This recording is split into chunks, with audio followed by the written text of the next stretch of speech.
Welcome to the Convo Couch. I'm Lawrence. I'm San. And on this week's episode, we have musician slash actor slash producer, Nick Piz. Hello. Thanks for coming. Thanks for having me. It's good to be here. I mean, it's a small industry in Australia, and you want to think about how you can break through and people see you. And a couple of the big ways that independent acts have been discovered in Australia, it's either through some sort of competition, or it's like, you know, for a long time it was FBI radio in Sydney or Triple J, right? You want to get played in one of those places because it gives you a chance to get exposure. So I think for a long time I was thinking about, how do I have that Triple J sound? How do I kind of make something that is still me but feels cool? And I know that, you know, with some of the tracks that I've got that are out now, like I think about the first song that's kind of in this project of my music now, I remember I was definitely thinking about, I'd love to get this played on Triple J. Like, is it good enough for Triple J? Mm-hmm. And it's come to evolve in a way where now I just write music that I want to hear. I used to write songs for my sister. So my sister's a singer. I saw that. She's an amazing musician. She goes by the name of Quails, and we're always singers, so we're always singing all the time. I remember us kind of being in the car, and rather than putting the radio on, my mum would be driving, my sister and I would just sing songs. We just always sang, and I would find instrumentals online, or download instrumentals for songs I didn't know. So I would just get this music that meant nothing to me, and then I'd write lyrics and write a melody, and then get my sister to sing them. Because I always liked to sing, but I never thought I had a really good voice. And I mean, I don't think I have a really good voice, but I've come to accept the voice that I have, and kind of, I feel like I know how to use my voice now in a different way. We had a few houses on my street where there were kids around the same age as us, and I would kind of organize whatever the game we were playing would be, whether it was Buffy the Vampire Slayer or Jurassic Park, which were typically what we would play, and we would act it out. You know, we'd play those characters, and I think lots of kids do that. Like, kids act all the time, and then it's kind of like, oh, you got to grow up. You can't do that anymore. Whereas as an actor, it's like, no, that's what I'm going to do forever. It's like, no, I insist. And so I think it was just that delight of play that it is to be an actor. It's so fun. And I think as you decide you want to pursue it more, you start to think about maybe a more intellectual side of it and appreciate that as well. But to begin with, I think it was just what made me feel alive. And I would say that's still the same when I'm on stage, about to go on stage. That feeling is just so exhilarating. Sometimes you're not satisfied with what you create. Like, you always think about, okay, I could have done that better. So a lot of those really early recordings, like, I listened to it in a few different ways because I produced them all myself. So I recorded everything. And I listen back and I can hear some of the technical things and think, oh, that was really terrible. Why did I make that choice? The sound quality is awful. So there's that element to it. And if I can get past that, then sometimes I'm actually really surprised. I think, how did I think to do that? That was really clever, the way I might have done something with the production in a way that maybe I've kind of gotten to a bit of a rhythm about how I produce music now. There's particular sounds and a particular process of the way I layer instruments in a way that when I was back then and I didn't know what I was doing, I was just making sound any way that I could. I don't know, I feel like sometimes pop it's like a dirty word. I think around pop music, like, it's less than. I don't remember. I remember someone talking about pop music and saying that they appreciated the universal quality of it, and that sometimes it can be really manufactured in a way, but I don't know, I think pop can just be a sensibility too. I don't think that it should necessarily be a dirty word. Yeah. I love pop music. Yeah, it is catchy and it appeals universally to everyone, which is I think one of the main points of music, bringing people together. Absolutely. I'm not gonna say I hate any music, but I feel like some music can really put you off or really make you feel excluded, like you don't get it. True. And I guess it might feel really good if you get it and you're cool and you're into it, but I love being able to listen to anything and just like it right away. I think how great is it when you hear a song and as soon as you hear it, you love it? I think that's so cool. I love that feeling. You know it's a good song. Yeah.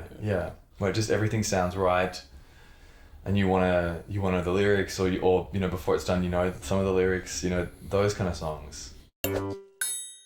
It's actually really rare for me now to grab my guitar and write something just around a chord progression and a melody.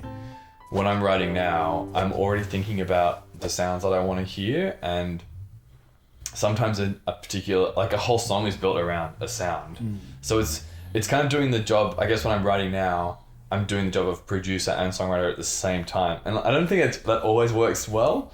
And I don't always do all the production on my stuff. I would say I do about 90% of it, 80% of it, and then I'll get someone in to kind of tighten it up or fix everything up from sound engineering point of view, or add their own flavor on it as well. But yeah, technology is huge, and finding new interesting sounds, like some sort of synthesizer sound, can take a chord progression from to me sounding really boring and plain, and then just opening up a new idea, and then that inspiring some sort of melody or some sort of feel for the songs. So this is California. This song for me is, I think, wanting to be an actor. America, Los Angeles, Hollywood, California, it's like the dream place in a way. It's where it feels like you've got to be if you want it to happen. Yep. And all the movies and TV, well, not all the movies and TV, but so much movie and TV you watch as a kid growing up in Australia is American. So it's almost like it feels like acting is American. Like there's this connection to entertainment being an American thing. And so California always feels really magical to me. Every time I visit, it just feels like I'm in a movie. Just being there. The streets look different. It feels different. It smells different. The sunlight is different. There's just... Oh, totally. Because the sun's on a different angle. So it's different, And if you look around, and it just feels like... I know, it feels more expansive in some weird way. So I definitely have this connection to there. So that's kind of where this song came from, in a way. Sorry. It's alright. Give me a second. I don't know if you've ever seen La La Land. I think the director, he had that same idea for California. Yes. So he did have that kind of grading for it as well. Yeah. California has the sun different? What? Is it? Yes. Yeah. So it feels different to be there. It's a different climate, so you notice it does feel different to be there. But whenever I'm there, it just feels like I'm in a movie. It feels like a different world, and it feels like kind of like a dream in a way being there. And I think it kind of feels like that anytime you travel somewhere. You get in a plane, and there could be someone just moving the sets around the plane that never actually flies. I'm a bit of not really a conspiracy theorist, but there's something weird about traveling somewhere else. You're just there.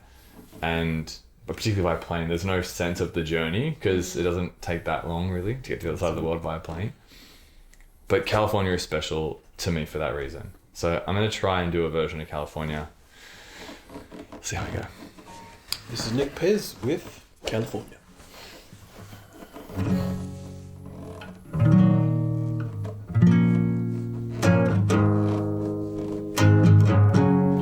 Wanna feel the Cali sun driving down the highway where the earth becomes the ocean,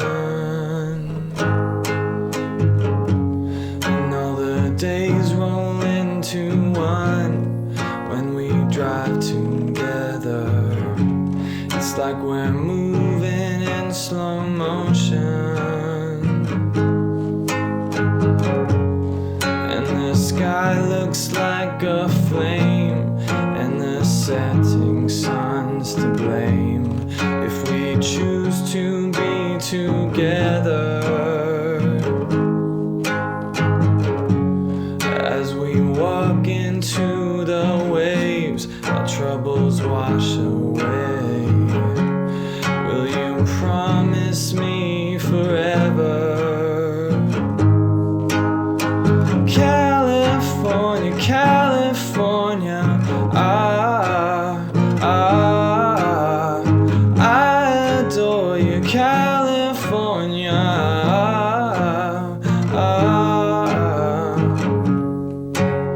California, yeah, California, yeah. Oh, we should have gotten you to play the guitar so much earlier. And that, folks, brings us to the end of this episode of the Convo Couch. Again, we'd love to thank our actor slash musician slash producer guest, Nick Pez, for coming on the show today. Thank you so much for having me. It's been lots of fun. Thank you. I'm Lawrence, I'm San. and we'll see you next time. California. It's a catchy song. Download it. Hi guys, I'm really excited to share that I've got some new music coming out this year. I think it's the best stuff I've written to date, and I feel really proud of it. So please look out for it, and I can't wait to share it with you. In terms of getting started writing music, I think if I was to give myself, my younger self, some advice, it would be just around finishing things and really committing to an idea and finishing it. I think as artists, we tend to judge ourselves and judge the work that we're creating. So my advice would be to just trust whatever that inspiration was that got you to the point that you're at, and doing what you're doing, working on what you're working on, and finish it. And then you can have a judgment about it once it's done. But just try and get it done and stay in that zone where you're connected to the feeling.